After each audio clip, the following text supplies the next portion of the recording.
안녕하세요. 저는 아이들의 가능성을 여는 임상심리사 이선생입니다. 상담을 하다 보면은요, 아이들이 손에 핸드폰을 붙잡고 놓지 않아서 공부는 뒤처는 경우가 많죠. 그래서 부모님들이 불안해하시는 경우가 굉장히 많아요. 그래서 오늘은 아이들이 스마트폰에 집착하는 이유에 대해서 한번 알아보고 그 해결책에 대해서 제가 실천해본 방법들을 한번 같이 공유해 보도록 하겠습니다. 오늘 영상을 끝까지 보시면 아이들의 스마트폰 중독을 조금이나마 해결할 수 있는 방법을 알게 되실 겁니다. 쉽게 말씀드리면 아이들이 학교나 가정에서 성취감이나 소속감을 못 느껴서 그래요. 공부한 만큼 성적은 안 나오고 성취감은커녕 스트레스만 받으니까요.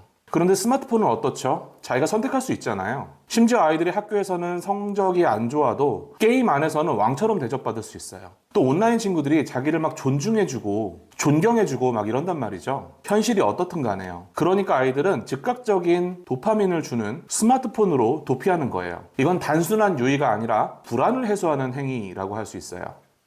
그래서 이럴 때 부모님의 불안을 잠재울 해결책 하나를 말씀드리면 스마트폰을 뺏는 대신에 소소하게 성취감을 느낄 수 있는 취미를 만들어주세요. 일상에서 아이가 유능감을 느낄 수 있는 작은 과제를 주어서 현실의 즐거움을 복원해주는 거죠. 예를 들면 베이킹, 요리, 그림 그리기, 악기 연주, 호신술 같은 실기 위주의 활동을 하게 해주세요. 그러면 그 시간만큼은 폰에 집착하지 않을 수 있고요. 이렇게 조금씩 변화되는 모습이 보이면 부모님도 덜 불안하실 거예요.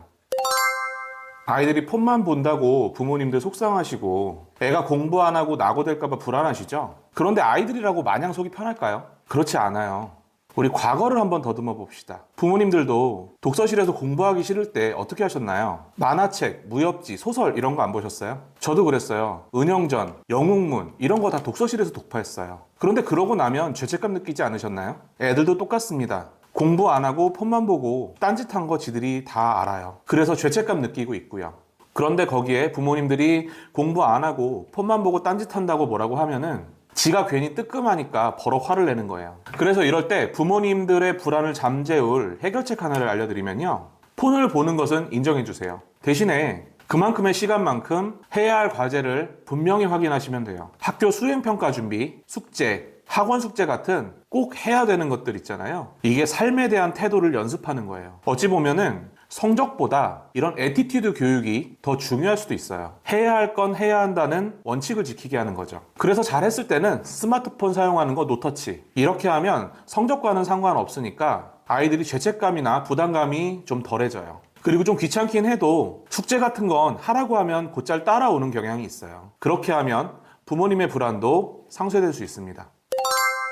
인간은 누구나 스스로의 행동을 조절하고 싶어 해요. 그런데 부모님이 폰을 강제로 압수하면 아이들은 자기결정권의 침해를 받았다라고 생각을 해서 심리적 반발이 극대화될 수 있어요.